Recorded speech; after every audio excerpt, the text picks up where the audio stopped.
All right, well, I want to explain something before we get started.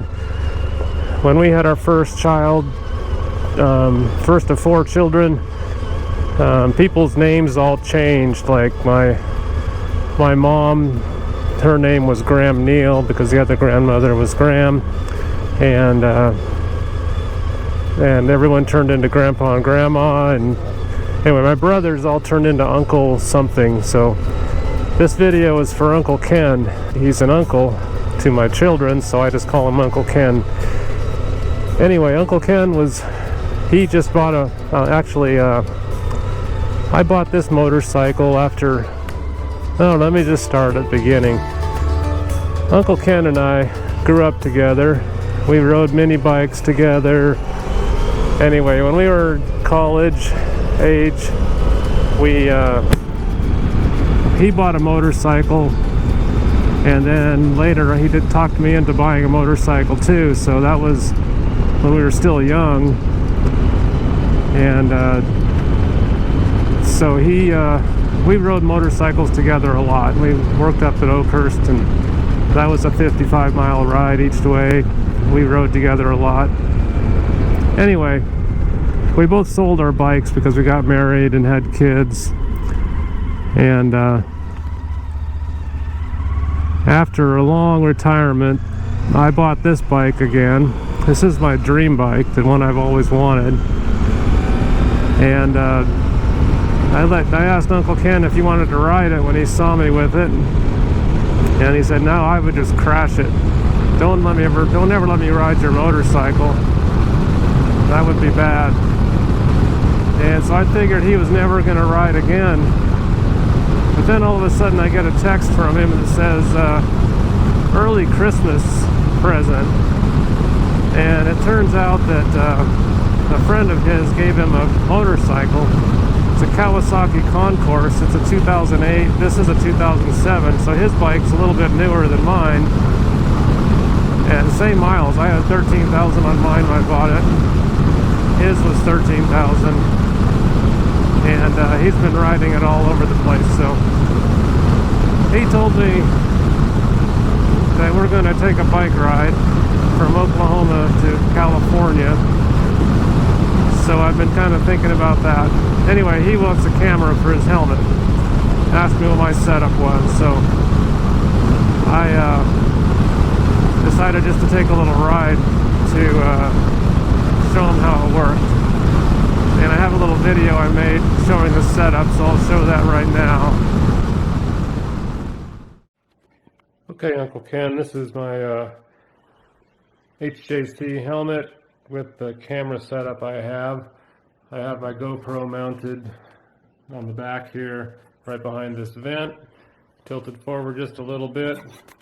When the module opens, it comes just short of touching it right there. You can open it as fast as you want, it never hits it. And even when the mount module's open, you can still see a little bit over the front of it with the camera. Now this is the GoPro Hero 7 black, and it doesn't have an external microphone port on it. So I have this adapter, which is $50 from GoPro.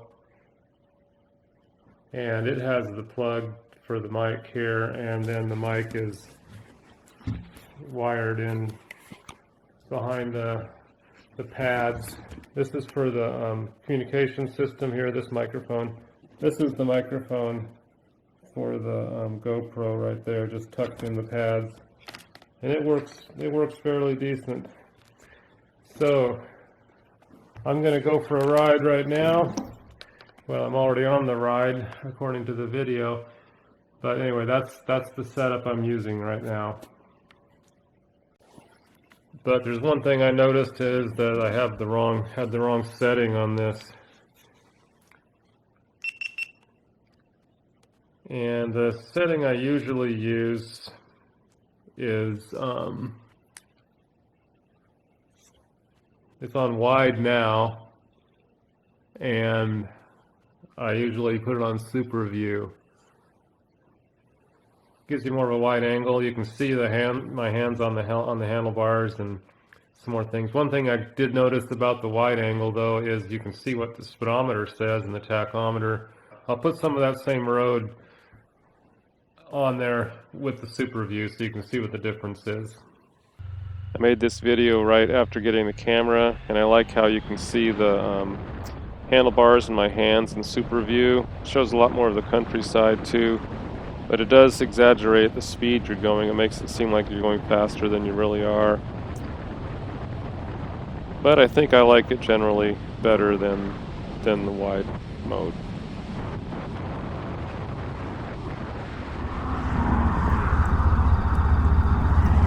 I'm gonna beat this other car out.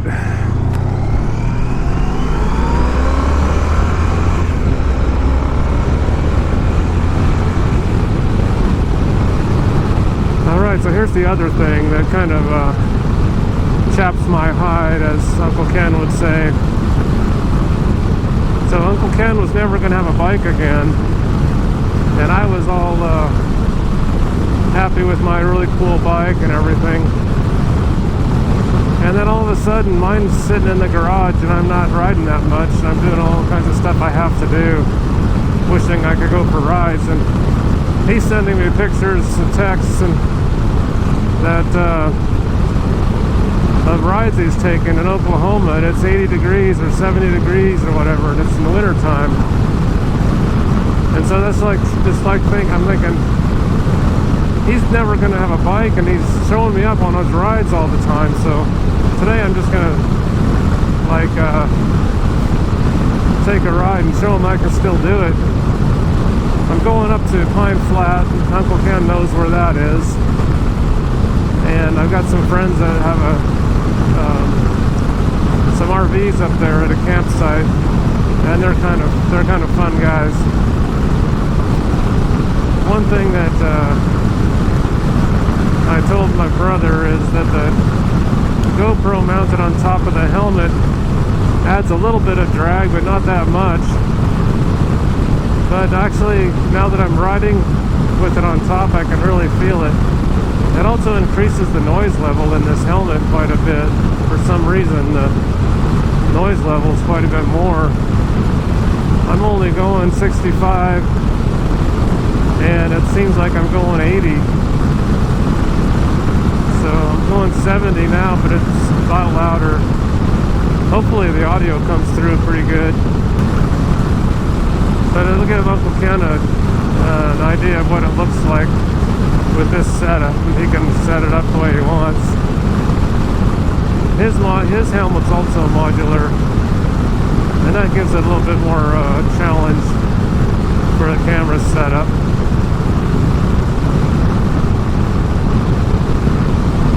This is a nice little ride here.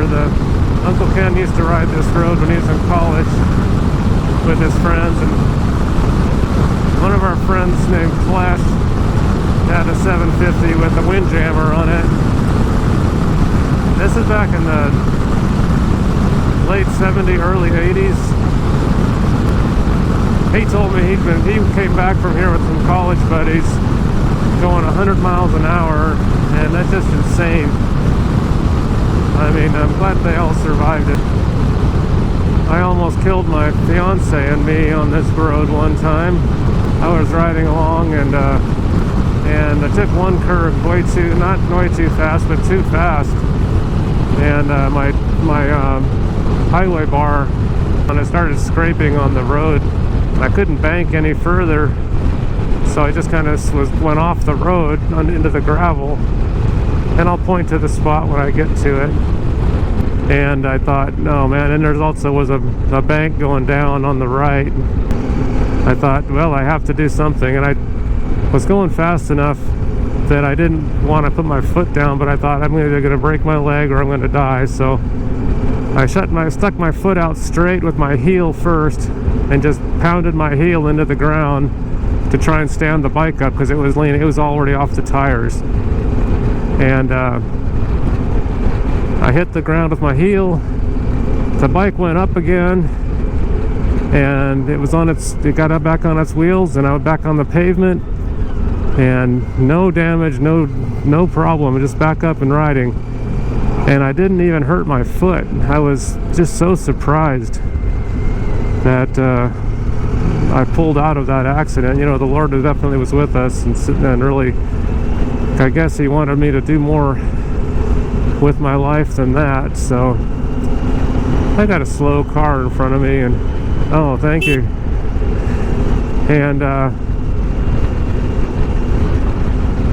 And there are two bikes ahead of him, so I think it's a she.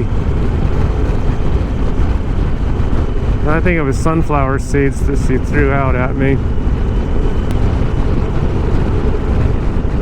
This is like one of the nicest parts in the ride along the river here. So Uncle Ken, see how I can turn my head and show what I want to show? Instead of mounting it on the bike, you can see what I want to see with the camera. So the river's really down right now. It's not really flowing much. They must be storing water, which is good. I'm down to third gear. I should be able to just rocket around this lady when I get the chance. But there's the river, the Kings River. It comes out of Pine Flat Dam.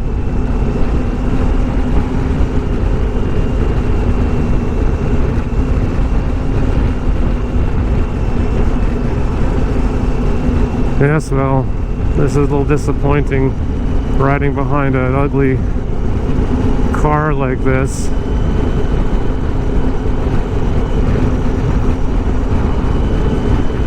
Maybe she saved my life. You never know. Another story I have is I was up in Birch Bay, living in Birch Bay, Washington, and was going to go up to Blaine the back way,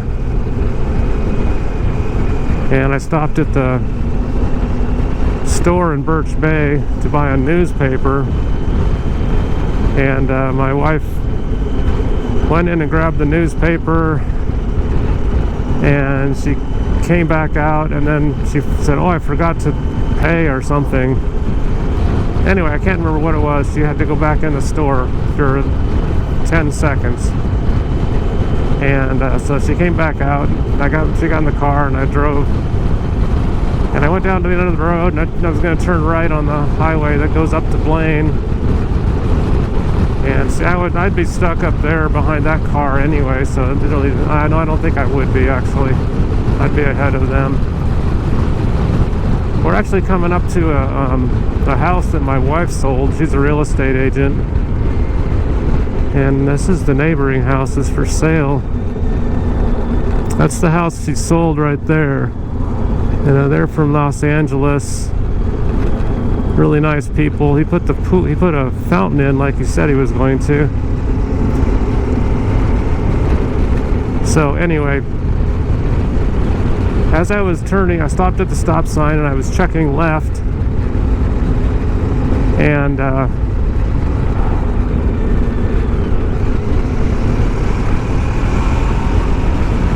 I checked left. I didn't look right though, and I just was gonna zip out into the road and turn right, and I just had my foot on the accelerator, and the clutch was coming out, and a car sped by me right in front of the car, you know, right across the front. And what had happened was I didn't realize that a car was passing that very second.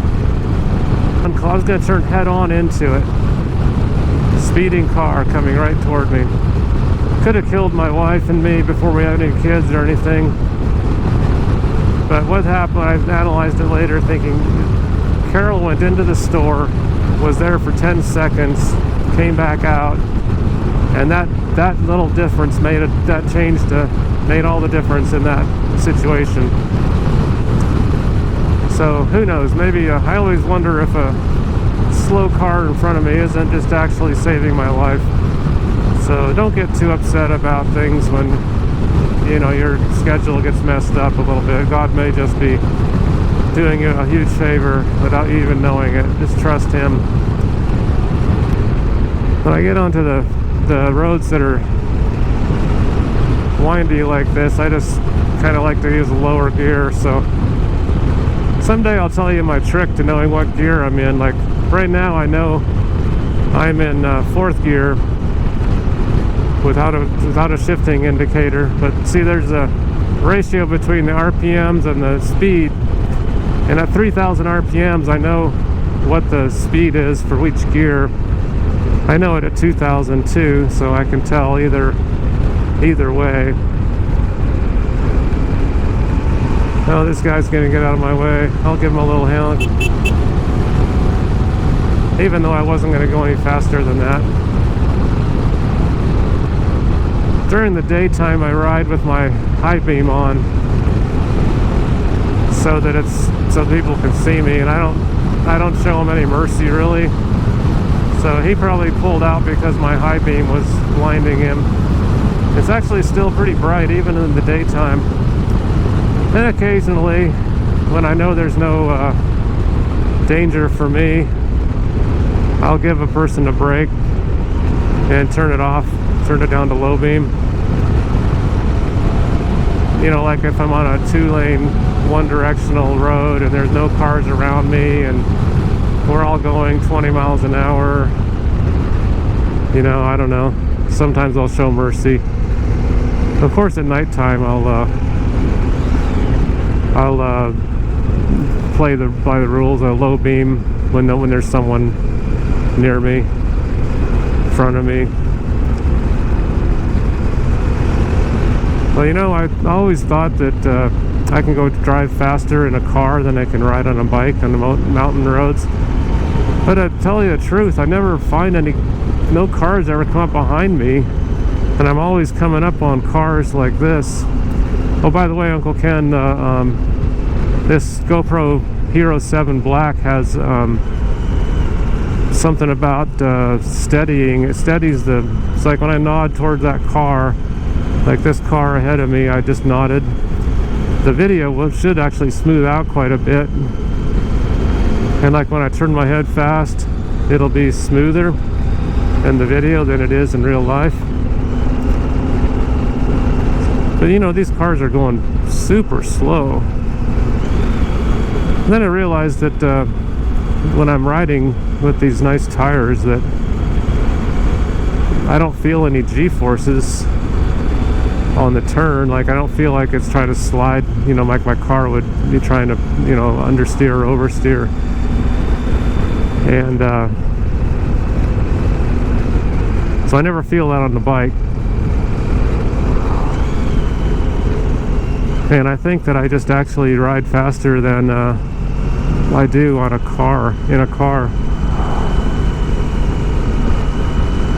But I have a bunch of little slow cars today.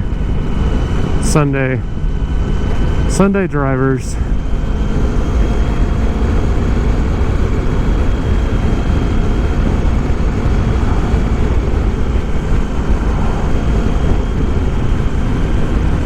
Now, let's see, I remember, I think I go this way.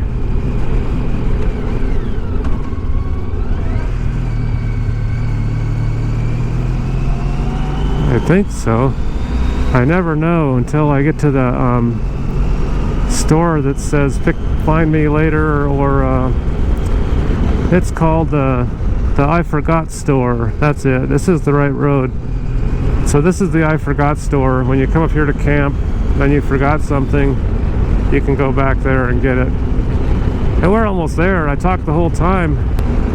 The lake is getting kind of full. That's good. It's, you know, it's still got a lot of capacity to go. Try and give you a view of it if I can, but I have to watch where I'm going too. I'm looking out the corner of my eye. Hope you got a view of the lake there.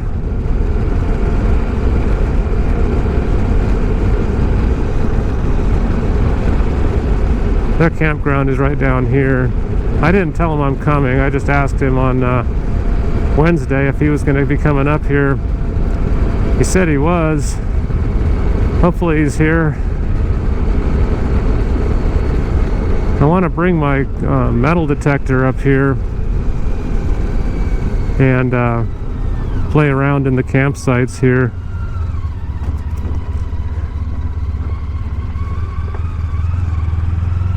You know, these campsites have been here forever. Thought it might be interesting to see if there's something, a ring or something up here.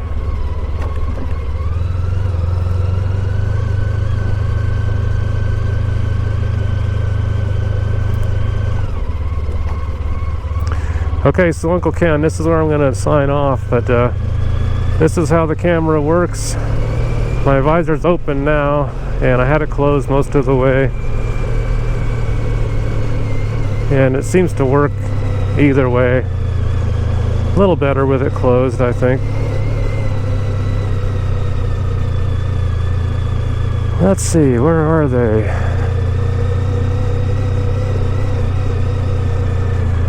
Well, that's it right there. I went past it. I didn't see any cars there. There's some kids up there excited about the bike, I think.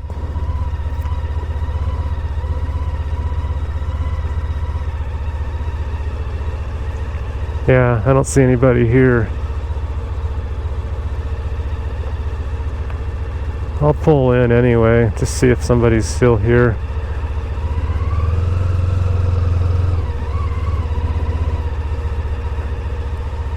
Let's see, I think I'll put my kickstand uphill a little bit. That should work. Yeah, that'll work.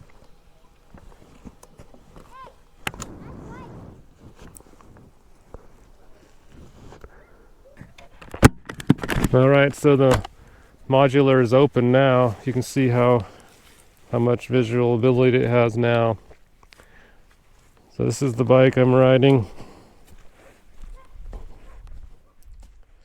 Those three kids came over, so I picked up my helmet and turned on the camera, but I didn't unplug the microphone cord, so it's still recording through the mic inside the helmet.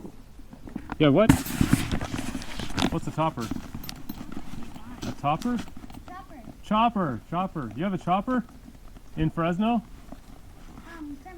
In Kerman? Awesome. Yeah, this isn't a chopper. This is a touring bike.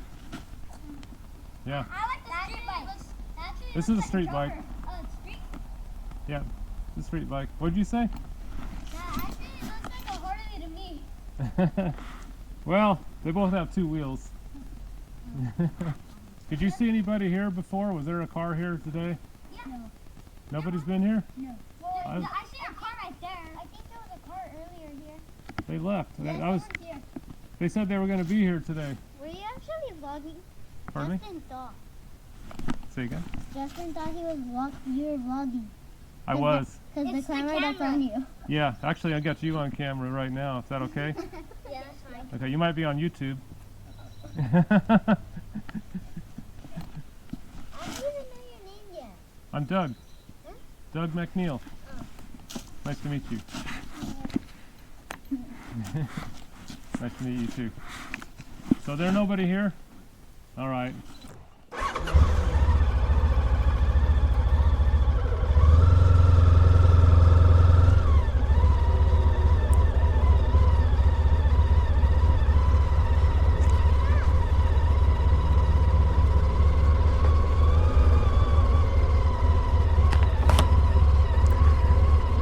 Those are some nice kids.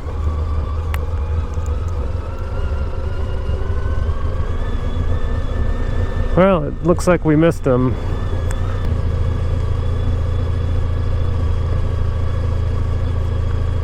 And it is a long weekend, so I think he's gonna be back, but I gotta get back anyway.